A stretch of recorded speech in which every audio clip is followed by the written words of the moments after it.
Bapak, Ibu, Saudara dan Saudariku yang terkasih, kalau kita ikuti berita saat ini, maka kita tidak akan asing dengan slogan ini.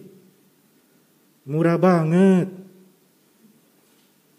Dan slogan ini kemudian berganti menjadi para netizen Indonesia memang pintar-pintar, sekarang menjadi miskin banget. Kemudian contoh berikut sebagai awal dari permenungan saya pada hari ini, saya bertemu dengan dua orang berada yang mempunyai perusahaan di Surabaya ini. Dalam sharing dengan dua bapak ini, ada satu kalimat yang membuat saya tidak pernah akan bisa lupa percakapan intens dengan mereka berdua ini. Mereka katakan begini, Romo, apa yang kami punya ini bukan milik kami. Ini hanya titipan saja. Terus saya tanya, maksudnya bagaimana dengan kata titipan saja ini? Dan mereka katakan, ini hanya titipan dari Tuhan, Romo, yang harus kami bagikan. Baik itu buat keluarga kami, dan juga buat orang-orang di sekitar kami.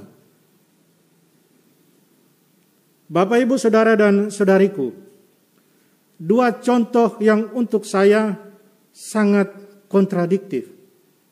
Yang pertama, ada kesombongan luar biasa di sana. Apalagi sampai kalau mengatakan, Tuhan itu tidak bisa buat saya jadi miskin. Bagaimana dia mau buat saya jadi miskin? Ketika saya kemudian beri derma, pasti dia akan memberikan saya banyak. Dan ketika sekarang berbaju oranye, para netizen Indonesia katakan, coba kau mau nantang Tuhan. Kesombongan membuat orang lupa. Tidak ada kerendahan hati di sana untuk mau mengakui bahwa kita itu bukan siapa-siapa.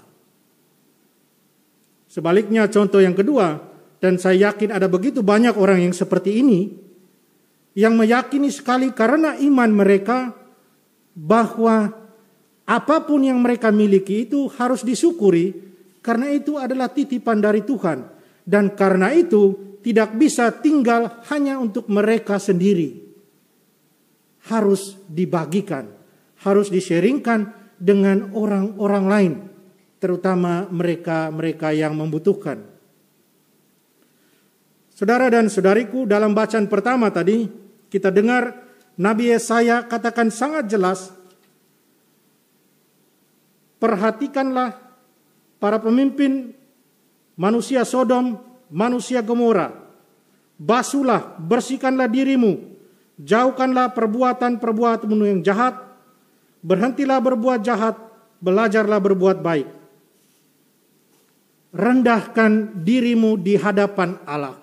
Hiduplah dengan hati yang sederhana, dengan kerendahan hati. Kalau itu bisa terjadi, maka pembelajaran untuk berbuat baik pasti akan terjadi. Pasti akan ada waktu di mana stop buat jahat, saya akan belajar buat baik. Kalau ada kerendahan hati dalam diri. Saudara dan saudariku, berbicara soal kerendahan hati itu bukanlah soal rendah diri. Kadang orang salah mengerti dengan rendah diri. Rendah hati tidak sama dengan rendah diri. Rendah diri itu berarti kita tidak percaya dengan siapa kita. Kita meragukan diri kita yang adalah gambar dan citra Allah. Dan saya kira Allah yang menciptakan kita tidak menghendaki demikian. Rendah hati adalah pemahaman yang benar tentang siapa diri saya, siapa diri kita, yang sesuai dengan apa yang Allah sendiri mengerti atau pahami tentang diri kita. Kita melihat diri kita apa adanya. Kita tidak manusia sempurna, jauh dari sempurna. Kita butuh Tuhan, kita butuh belas kasihannya, kita butuh tuntunannya. yang membuat kita berjalan baik dalam perjalanan hidup di dunia ini. Ada jatuh bangun, ada sukacita dalam melayani, dan itu ciri-ciri orang yang rendah hati. Mau menerima diri apa adanya, hidup penuh syukur, tidak terus-terus mengeluh. Orang kadang lupa untuk bersyukur karena hidupnya terlalu pahit, karena tidak bisa menerima diri.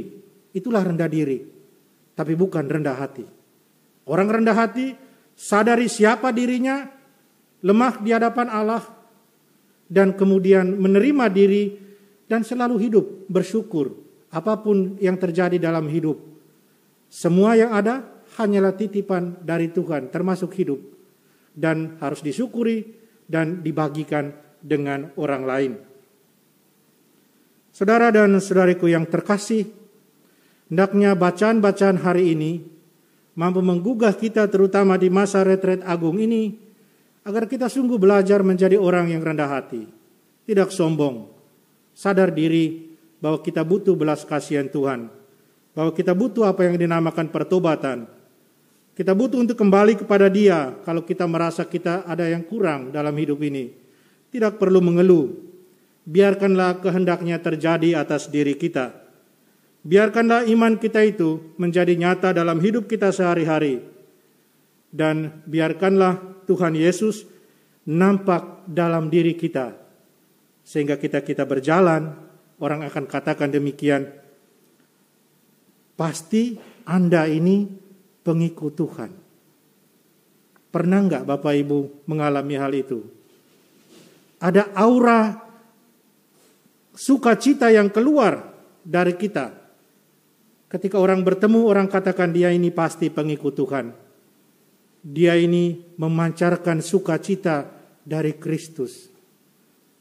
Dan buat saya hal itu akan bisa terjadi kalau kita sungguh hidup dengan penuh kerendahan hati, merendahkan diri kita di hadapan Allah kita. Dalam nama Bapa dan Putra dan Roh Kudus. Amin.